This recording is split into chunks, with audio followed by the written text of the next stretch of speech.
It is a pleasure for us to welcome Shri A.K. Sharma ji, the Honorable Minister for Urban Development and Energy. In fact, Sharma ji, I must tell you, is one of the most dynamic bureaucrats of the Gujarat cadre. In fact, CII इनके साथ बहुत दशकों से काम कर रहा है इनके साथ. From the time when I believe the first investor summit was set up in Gujarat, Vibrant Gujarat Summit, वो इन्हीं के नेतृत्व में चालू हुआ था और आज ये उत्तर प्रदेश को एक तरह से इनके विभाग में बदल रहे हैं. So without saying much more, sir, I invite you to please share your thoughts. How much time do we have? How much time do we have? Okay. Very good morning to all of you. Friends, you have heard our Chief Secretary talking, and as he said, I am also witnessing the same change which is happening in UP, and we are definitely on the right path of development. Since you have selected the topic of making $1 trillion economy, I'll focus myself on that only. Before we talk of UP's 1 trillion, we have to perhaps touch upon the 5 trillion target of our Honorable Prime Minister.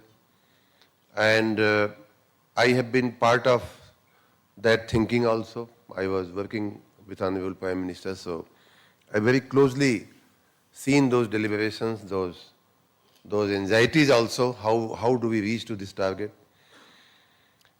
I must say that to achieve anything big, first of all, you have to believe in yourself. We have to believe that it is achievable. We have to believe that it is doable. When Prime Minister talks about making India a $5 trillion economy in just few years, when Prime Minister talks about making India a developed country by 2047, when we celebrate our 100th year of independence, we have to, first of all, make ourselves believe into those thoughts and into those predictions and road maps. And all this, making a $5 trillion economy or making India a developed country by 2047, or for that matter, making UP a $1 trillion economy in next few years, it's all doable, my friends. I personally believe that if we all tighten our belts, if we all commit ourselves to this noble target, it can be achieved. Why I am saying it? There are various reasons, but I'll start with a historical reason. You must have heard India being a सोने की चिड़िया. सोने की चिड़िया सब तो सुना होगा, सबने सुना होगा. जहाँ डाल डाल पे बैठी थी सोने की चिड़िया, कैसे एक गीत भी है. It was actually a सोने की चिड़िया. You must, you all of you have mobile phones in your hand. You can type. There is a British economist called Angus Madison, Angus Madison. Angus Madison on Indian economy. You can type and find what he says. He is a British economist. We, our forefathers, and many of us, particularly in those who have pride in India's past, particularly those in BJP and the Vichar Parivar, we all believe that, they all say that 5,000 years ago, India used to be world's largest economy, and it used to contribute around 25% of the global GDP. India's share in global GDP used to be around 25%, which is 1/4 of the global economy. Now, I have no documentary proof for that. So many of you can question that. How is Mr. Sharma saying that? Or how those who are talking about Sone ki Chiriya, how can they prove because the young generation needs proof. That is why I said, please type Angus Madison on Indian economy on your mobile and see what he says. I have saved, while coming on the way, I was trying to save in my mobile. If you have found that page, I'll be happy. He says, the Google says, I could not go into more details of his work, but Google says, perhaps Wikipedia, it says, according to British economist Angus Madison, India's share of the world economy went from 24.4% in 1700 AD to 4.2% in 1950. Could you find it? मिल गया आप लोगों को? This is where we were. So 5,000 years, you forget, 1700 AD, 1700, this British economist says that India's share in the world economy was 24.4%. Where did we go wrong? We were already world's largest economy. We were already a developed country at that time. And I can give you the reasons why we were so. First reason is that mostly in those days, olden days, the economy used to be basically primarily an agrarian economy. We were a huge land mass with lot of agricultural strength, perennial rivers, 3-4 seasons to grow various crops and all that. So obviously our share in the world economy was very high. The same economist says two things went wrong in India. One, when the whole world industrialized, when the whole world was industrialized, he also says that India's economy has declined during the Mughal period and particularly during the British period. And the reasons are very obvious, because they were not here to develop India. They were here to loot India, to plunder and to take away the resources which India used to have. British particularly did this. They took our raw material and they fed their industrial revolution in the West, in the Britain. And India's decline started during those time after 1800. The same economist says that India not only did not catch up on industrialization, it went through a process of deindustrialization. He uses the word deindustrialization if you read his works. And this is also very understandable. Why did Gandhiji want to block Swadeshi, to block foreign goods? Why did he launch a movement of Swadeshi? Why did he attach so much importance to charkha? Charkha, a small instrument. He wanted that we, instead of buying and using foreign goods coming from British lands and who have actually fed their industrial revolution with our resources, our cotton, our raw material, our minerals. Why should we help them in progressing, and why should we help them in making economic growth? So that was the philosophy behind Gandhi and many of our freedom fighters launching a movement for Swadeshi. So this is how our share has declined. 1700, 24.4%, and 1950 when we became independent, it was around 4% as the economist says. And since then, perhaps we are hovering around the same figure. We could not catch up. Now, again, if I just to give you confidence on what I am saying, in India, in those days, or in olden days when we were children, many of you must be belonging to rural areas. I have seen two things working in villages. With my own eyes I have seen. One is the earliest examples of mechanization in our system, in our economy, in our society was there used to be an instrument or a system called rahat. आप लोगों ने सुना है? किसी ने रहट सुना है? आपने कितने ने सुना है? रहट. To fetch water from a well. it was powered by animal power, but there was a lot of mechanics involved into this. The bucket lined up in a chain will go deep into the well, then the bucket will fill, it will turn, and it will come like this, and then again it will turn and pour water into whatever you have put there. That was an example of mechanization in India. The second example I have seen with my own eyes was कोल्हू. कोल्हू जो तेल निकालने के लिए for taking out oil from the oil seeds. कोल्हू आपने देखा होगा. Similarly, in those days, animal power was used for crushing even sugar cane. वो भी आपने देखा होगा. So all these were what? They were mechanical inventions in our society. And not today, thousands and thousands of years back.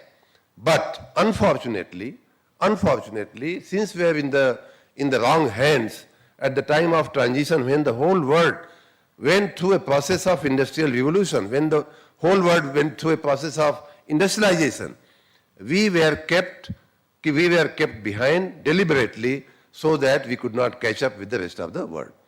Or else, so you can argue even on this line that we were kept behind in the industrial revolution process so that our raw materials can be taken away to be used in the process of industrialization in the Western world. So this is where we could not catch up. We could not catch up with the fast mechanization, with the fast pace of modernization, which the whole world has done. And that is where our economy rested. Even today, we have not been able to achieve our own place in the global economy, which was 24-25%. So first of all, we have to believe that we have been a rich country. First of all, we have to believe that, and particularly the northern India, it must have been including, say, UP. Northern India, with its all-season rivers, with its many agricultural seasons and agroclimatic zones, where you can grow any crop you whether it's vegetable, whether it's horticulture, whether it's food grains, anything which is eatable by human beings, it can be produced in, say, northern India, including the Uttar Pradesh. So obviously, the northern India or Uttar Pradesh was also a prime part of Indian economy, which used to have a prime place in the global economy. But we have fallen down. Now we have to reach there. We have to perhaps again make our place in the economy. And it's possible, friends. It's possible. In our language, people from BJP, in our language, it is mumkin. और खास करके जब मोदी है तो और भी मुमकिन है. So go from here with this belief that India can become a developed country. India can become a 5 trillion, not only 5 trillion, but $10 trillion economy in very next few years. Similarly, UP can also become a $1 trillion economy in just few years. We have to reorganize ourselves. We have to rethink ourselves.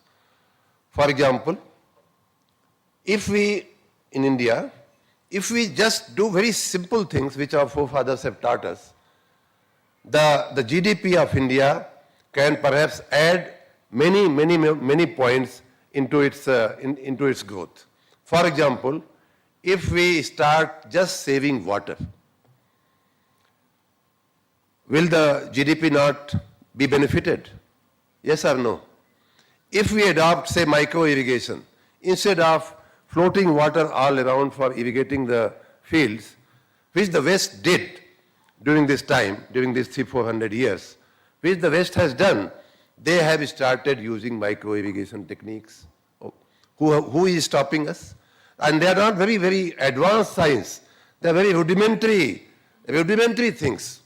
If we start saving energy, if we start saving water, if we start taking care of the garbage which we throw out of our home. I am urban development minister.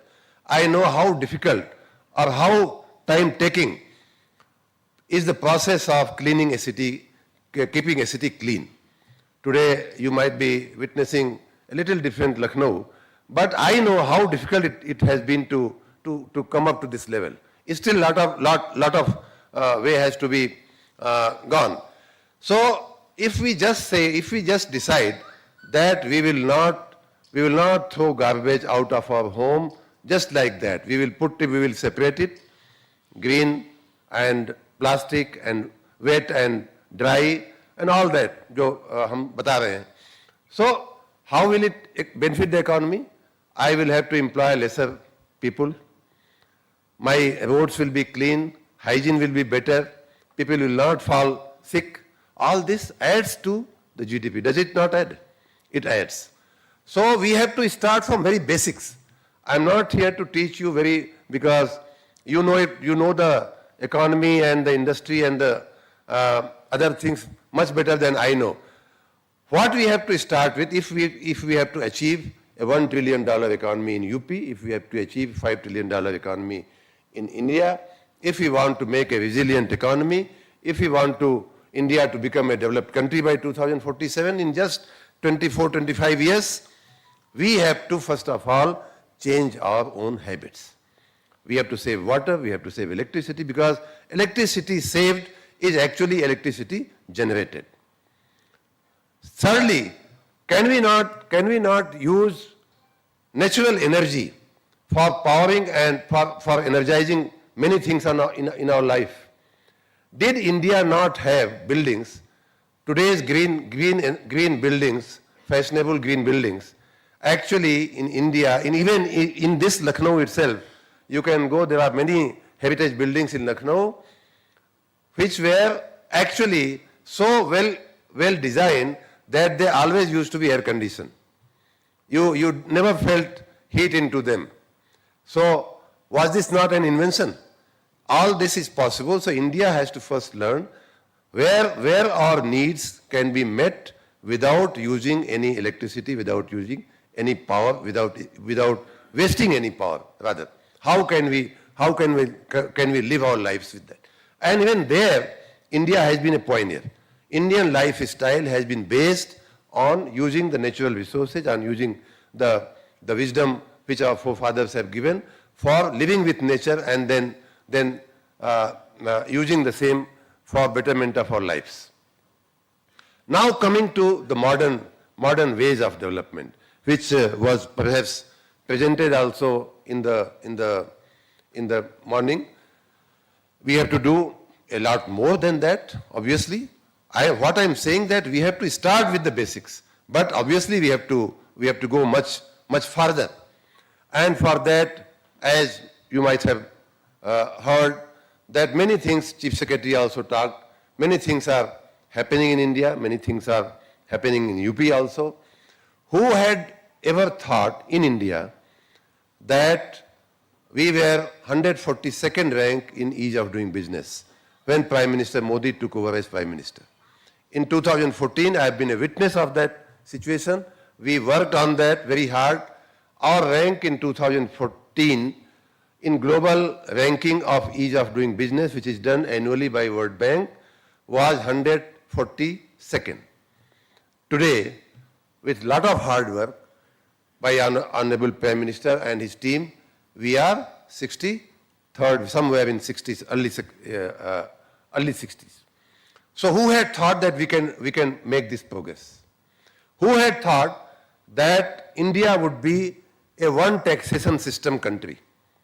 Every municipality had its own system. Every naka, every road had its own. There was a naka which could stop you for collection of money. Sometimes valid, sometimes invalid people also used to run it. Legitimate and illegitimate.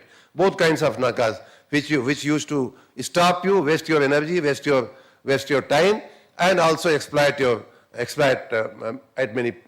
Who had thought that we will have a one nation, one taxation system, one GST? Day before yesterday, I was sitting somewhere, and some forest officer was talking to me. He used the word, same pass will go will be valid for the entire country. I asked him, what is that? Even being a bureaucrat, I was curious to know that. He said, sir, for the first time in India's history, what we have done, UP, suppose you cut any tree, you cut any timber, you know how difficult it is to transport timber, because everywhere the forest people will, forest or police can harass you, and the punishment is very strong on that for cutting a protected say forest or protected tree. He said, and every step, like a vehicle, a policeman can stop you anywhere, RTO can stop you anywhere. He said, this timber which was cut, and secondly, why will you grow timber if you cannot cut it? So it is both ways not very healthy to stop it, but it was being stopped by every officer possible. He said, with intervention of our Honorable Prime Minister, now we have one nation, one forest pass. Not only in UP, not only a district of UP you can travel with your timber. It can pass through any state of the country, and no police officer is supposed to ask about that. So, who had thought about this? This simplification of business, this ease of doing business, we had never imagined. When I joined the IAS in 1988, we have been struggling with all this, how to make things simple. Who had thought that your income tax refund will come in just like this? All this has happened in this country. So you can, another confidence which I want to give, that further simplification, further ease of doing business is on the way. Till Prime Minister Modi is there on the chair, I have full confidence in his vision, in his style of work, that further simplification of business is going to come in India. This is the time to do business in India. And I have been telling a lot of my friends, please don't think of going anywhere outside the country. Our country is becoming better day by day. We have to make it better day by day instead of going abroad. Please find a state, please find a place for yourself, work with the state government, work with the local administration, and they are definitely much better systems, much better people are on the chair who will help you in doing business. So this is the second thing. First, we have to believe in our past. Second, we have to believe in our present. That our present has become much better than it was earlier. And Mr. Modi is there, Mr. Chief Minister or Honorable Chief Minister, Mr. Yogi is there, whose ambition in life, whose ambition, vision for life is that they want to see a better India. Mr. Yogi wants to see a better UP with his own eyes. So this is the second confidence which I wanted to give. The third thing is that in the month of February, this very UP, as Chief Secretary also would have said, we signed close to 20,000 memorandums of understanding for investment in various sectors of UP, various districts of UP. Close to 33.5 lakh crores of rupees were promised to be invested. None of us, to be very honest, being a minister also of two important departments, even I had not imagined, envisaged that so much investment will pour in UP. But things have changed, the environment has changed, UP is changing, and as you might be saying also, if UP can change, India can change. We all know that, because UP was the most perhaps difficult nut to crack in India. And if UP can show this way, that we, and in 2 days of summit, Global Investor Summit, we signed 20,000 MOUs worth 33.5 lakh crore rupees, and CII was a partner into that. So no one is lying. It was all transparently available. You can check, you can verify. So if this can happen in UP, many more things can happen in UP also. These investments are coming in various districts, in various sectors, including, say, my own sector, renewable energy. I am since Minister of Energy also. We had just talked to a few investors in the RE sector, renewable energy sector. Please come, have a look at UP. though our solar radiation is not very good, but please come, we will facilitate you in making investments. And you know, for your information, renewable energy sector was the highest in terms of any one sector attracting the investments in the Global Investor Summit. With little intervention, little interest which we were able to generate among the investors. So this is how things are changing. You might be aware also that Southeast Asia, after many companies and many countries burned their fingers in, say, China, many of their companies, they wanted and they are still wanting to withdraw. They are still wanting to find alternative locations. Then the immediate thing which perhaps comes in their mind is the Southeast Asia. It could be Vietnam, it could be Malaysia, it could be Singapore, or any of those nearby countries of China. But even there, they are saturated. I can tell you, I have visited many of those countries, and I can say they have no space. They are so tiny, they are so small. How can they accommodate all industries or major industries coming out of China? China being such a huge country, huge investments. So it is India's turn, it is India's time. And I would also request you, this is the fourth thing which I wanted to tell you, that each one of us, like I am talking about India, like I am talking about UP, each one of you has to become ambassador of India. Each one of you has to become ambassador of UP. We don't have to lie, we have to just put plain facts on the table. That see, India was an industrialized country, India was a big economy, India was a thriving economy. UP was a thriving economic belt of India in those days. Please come here, we are here to help you. All sectors, we have signed MOUs, as Chief Secretary was saying, we are very rigorously monitoring them. We are very keen and committed that those investments are grounded on the ground. We are not leaving any stone unturned in making them fructify in much less time than expected.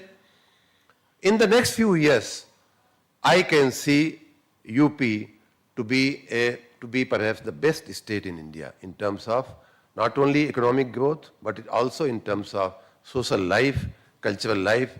Why I am saying this, I will explain to you. See, UP again is a place or a state which was characterized by two things. One is strong cultural heritage. Maybe whatever India is known for, whatever culturally India stands for, whatever culturally India is identified for, it is housed in UP, my friends. Whether it is legacy of Ram, Ayodhya is here. Whether it is legacy of Krishna, Mathura Vrindavan is here. Whether it is legacy of Shiva, Kashi, and many other places. So whatever India is known for, it starts, it originates, it emanates from UP. You can very safely and confidently say that. The second reason is that UP is a vast landscape. Had UP been a country, it would have been the fifth largest country in terms of population. Today, with its population, we are the fifth largest land mass in the entire world. So we have a huge market. We have a huge consumption market. We have a huge consumer market. And any producer, any industry looks for all these things. Thirdly, when we have the fifth largest manpower, when we have the fifth largest population of the world housed in UP, obviously we have more hands to work also, good hands to work also, talented people to work also. So in terms of availability of manpower, in terms of availability of hard-working manpower, skilled manpower, skilling has to be done. We have to skill our people. We have to teach them how to stand, how to talk, how to speak English, how to behave in an industrial environment, in an economic environment, and that is doable. We all have learned. I have myself studied in a village primary school, and I have come with God's grace all this way. So we have to train them, we have to prepare them to face the world, and that is doable. But the manpower is hard-working manpower who can stand on the floor mill, who can stand on the factory workplace for 18 hours, 20 hours at a stretch. You will not find such a hard-working population anywhere in the world. Not only in India, I'm talking of anywhere in the world. Southeast Asians used to be hard-working, but even their habits have been spoiled by now due to drinking and many other things. So this is our second strength. The third strength is that, as I said earlier, we have now realized UP has for the first time in the biggest contribution of our Honorable Chief Minister Yogi ji for UP is, there are many contributions, but the two biggest contributions is, one is controlling the law and order situation, which is the starting place for attracting investments. And the second cultural shift, second paradigm shift he has brought is thinking of UP that industrialization, or say, see, when we were studying in the university, I am a product of Allahabad University, we had many communist friends, or say students with communist bent of mind. And what they used to do, they used to roam around in the university here and there, and they used to make people feel pride in poverty.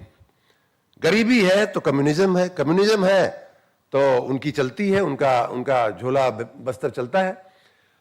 For the first time in UP, the Chief Minister and his team, including me, we have been trying to create a culture, create a belief, create a thinking that wealth generation, wealth creation is an important thing if you want your society to live properly and if you want the society to progress.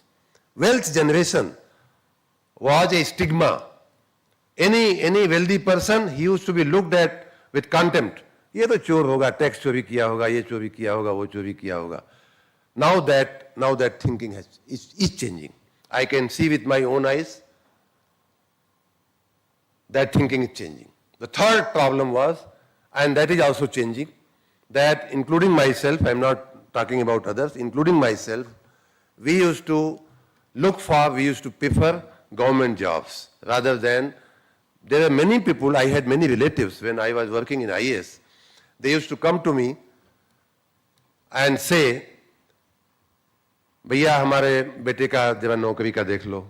Obviously that is a very genuine request, no problem. Then very silently कान में बोलते थे, कुछ खर्चा होगा तो हम कर देंगे. So many times I used to ask them कि कहाँ से लाओगे खर्चा?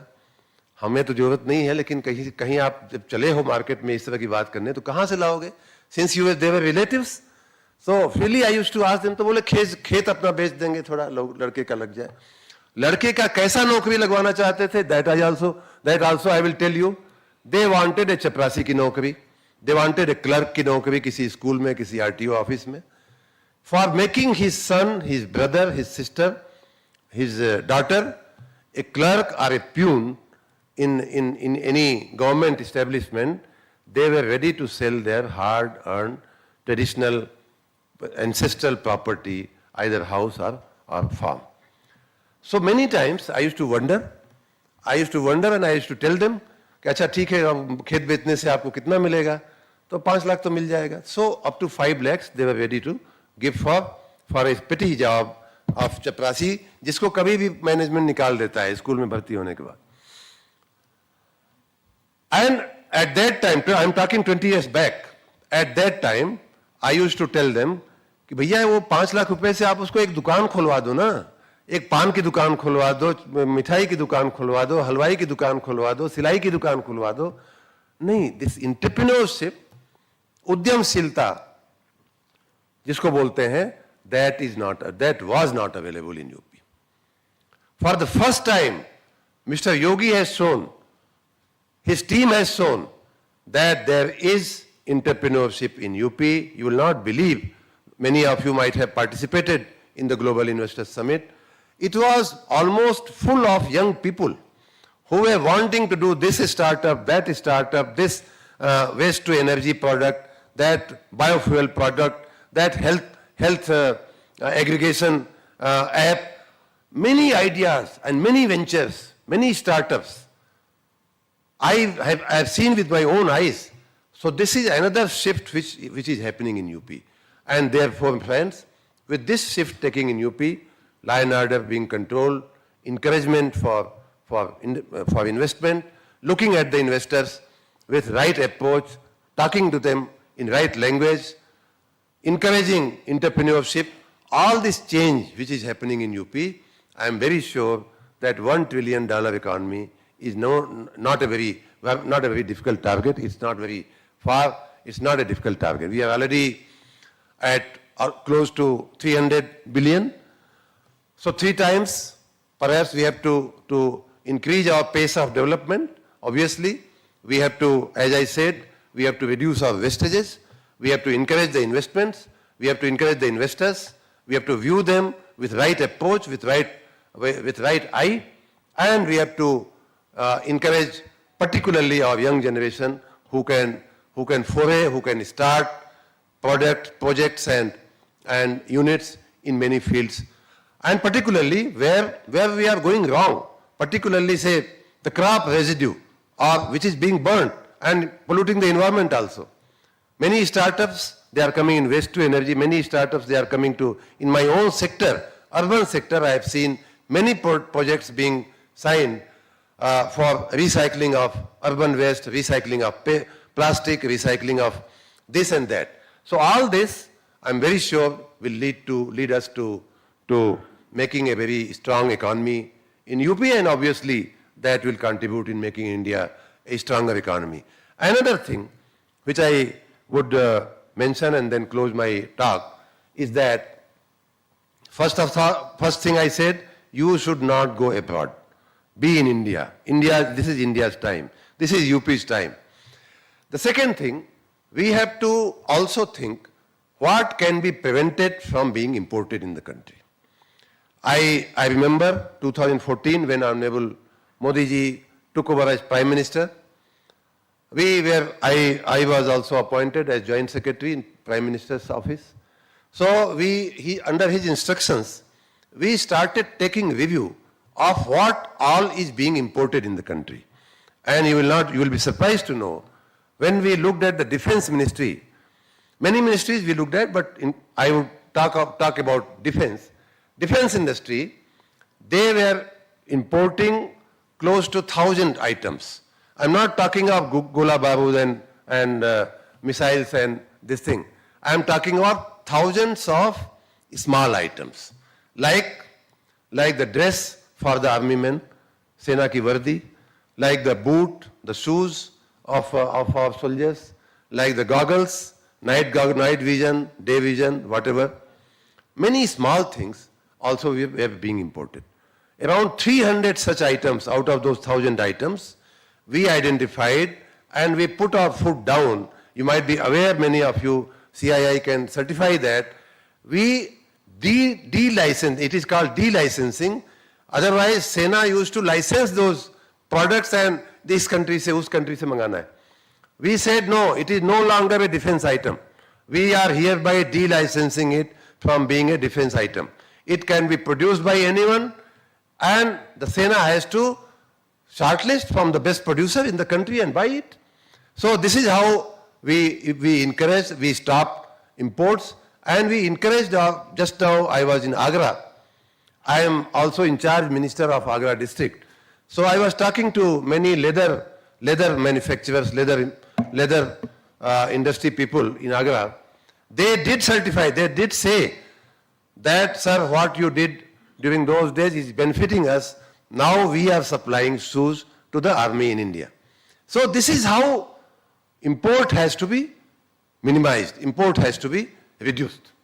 The second thing, this is just an example, army is just an example. This must be happening in many other, it could be happening in railways, like the Vande Bharat Express, which Honorable Prime Minister has inaugurated many in the series in last few years.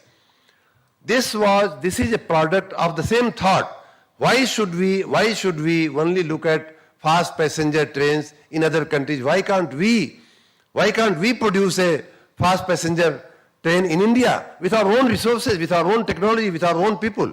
And our own engineers, railway engineers, our own officers in the railway, our own workshops and the locomotive factories of railways, they have produced, it is entirely indigenously produced fast train in the, of the country, Vande Bharat Express. So similarly, now we have to, and that is very relevant for all of you, we have to look at big things now. Now small things, we have like Corona also. Corona, even mask was not available, ventilators were not available, PPE kits were not available, but it is the same industry which is sitting opposite me, all of you, put together in 6 months, you started producing. Once the call of the nation came, once the call of time came, we started producing. I was part of that process. During that time, I became MSME Secretary of Government of India. I have contributed in that process. We experimented this. You will not believe, this spray bottles of sanitizer. You might have seen the spray machine. It has a lot of components, small components. Small components which there is a spring, there is a dhakkan. All that, you will be surprised to know, I am telling a very interesting story. I was made Secretary MSME during the starting of the Corona, April 2020. And I was given a challenge that this spray bottle, it was in huge demand in India. And the supply was very less. So at that time, the bottles, particularly those upper portion of the motor system, it was being imported from China. I called the industry people. They said, sir, there are only 3 industries which make this in India. Some 2 in Haryana and 1 perhaps in Punjab, Patiala or somewhere. There is no 4th industry, there is no 4th unit in India to make this. And I realized that there was in terribly short supply. So obviously we had no choice but to import for some time from China. But then I called the laboratories of MSME ministry, gave them some money, around 20 crores. I asked them to, you go and make the dyes, you go and make the experiments, whatever you need to do, you do it. But I want this machine to be manufactured in India in next 1 month.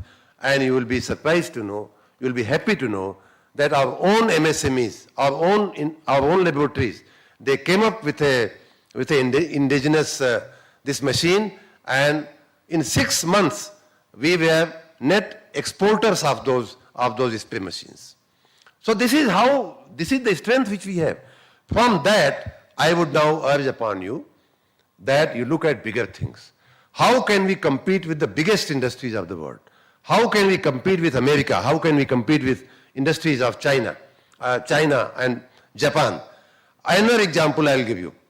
In Gujarat, this Suzuki came, they put a plant in Gujarat with invitation of Honorable Prime Minister. When he was Chief Minister, I was working at that time in Gujarat.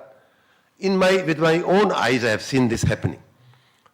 We facilitated them in setting up their unit in Ahmedabad district.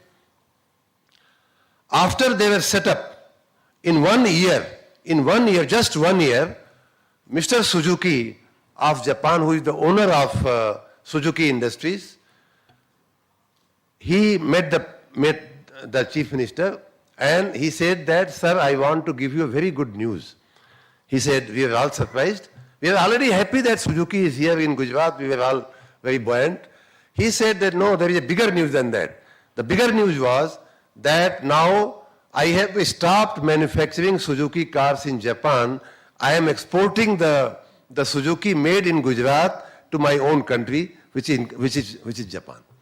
And they started exporting Gujarat-made Suzuki cars in various parts of the country. So this is the strength we have. This is the strength in our manpower. This is the strength in our system. So from there, I would urge upon you, in UP 2-3 very interesting things are happening. One is that you might be aware that we are setting up a defense industrial corridor in one of the backward regions, and you should have a look on that. You should invite your partners, foreign partners, to come and put up their units. Now we have to start producing bigger things. We have to, from Vardi and boot and goggle, we have to move to tanks and fighter jets and other bigger items of, say, defense, or bigger items of, say, solar energy. And it is again doable. So you have to look at our defense industrial corridor. The second thing which is interesting in UP is that Mr. Yogi, our Honorable Chief Minister, he has successfully strengthened our infrastructure. Now it is very easy to travel in UP. When we were students, I remember traveling 100 kilometers from Prayag to my own native district, Azamgarh. It used to take full day, 120 kilometers. Now we have a network of expressways, we have network of good roads, and the thing, interesting industrial point of view, the thing which is going to take place is we have planned to set up industrial corridors along those expressways. So you can identify your space as to which expressway, which it could be Purvanchal Expressway, it could be Bundelkhand Expressway. Put up your units, bring your partners and friends to put up their units from foreign countries, from other states. All that is possible. The third interesting thing is taking place, is that there are many untapped or unexplored sectors which are actually very interesting, but no one had paid attention on them. This includes renewable energy also. Lot of good solar radiation is available in Bundelkhand area of UP, also in certain parts of eastern UP, for example, Mirzapur, lot of good solar radiation is there. We are committed to facilitate those solar energy projects.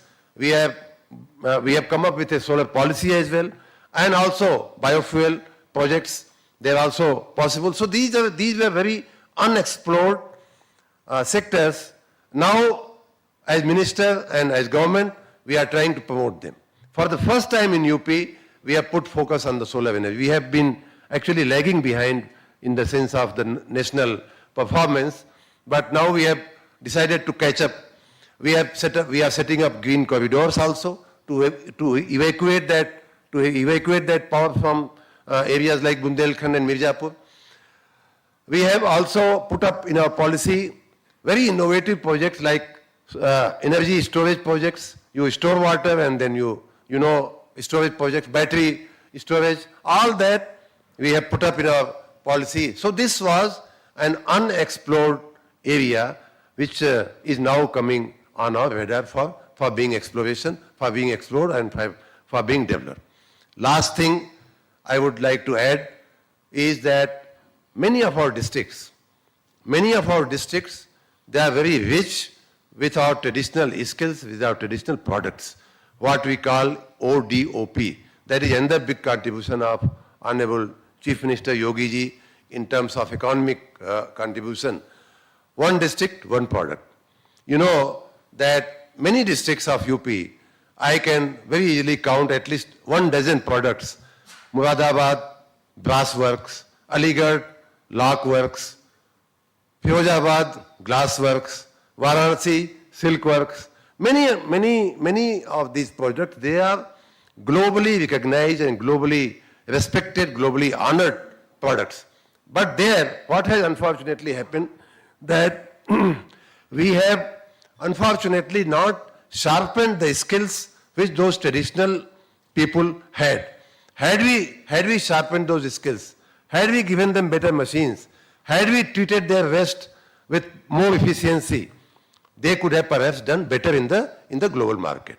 So many of you can look at those items as well. Those who are interested in looking at those things, you can contribute, you can make your own business out of that, you can put up your own business out of that, but at least you can facilitate those people earning better.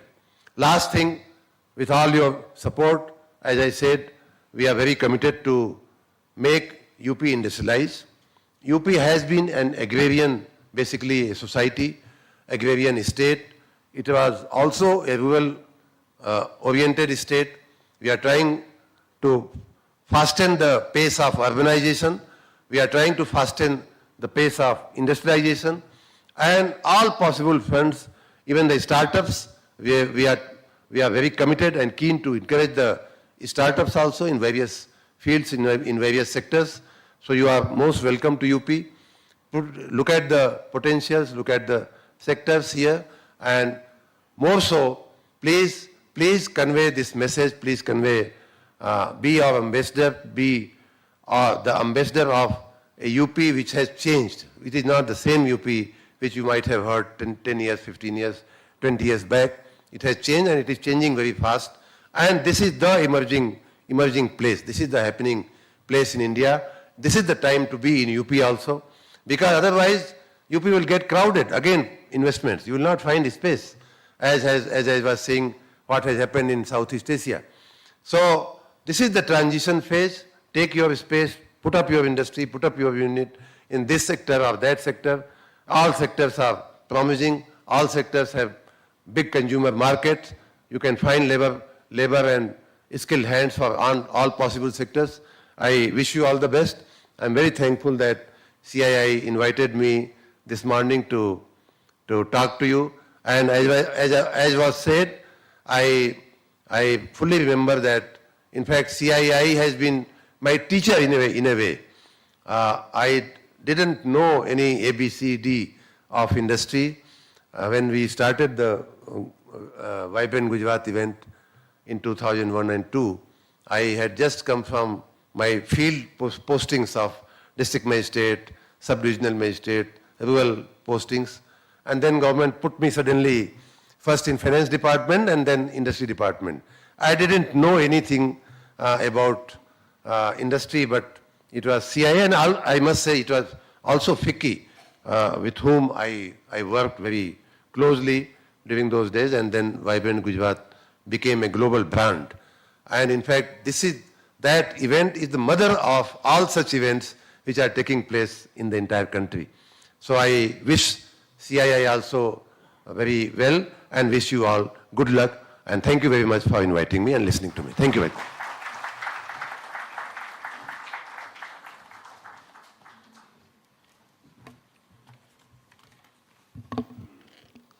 Thank you, sir. Thank you for taking us towards the great rich history of our country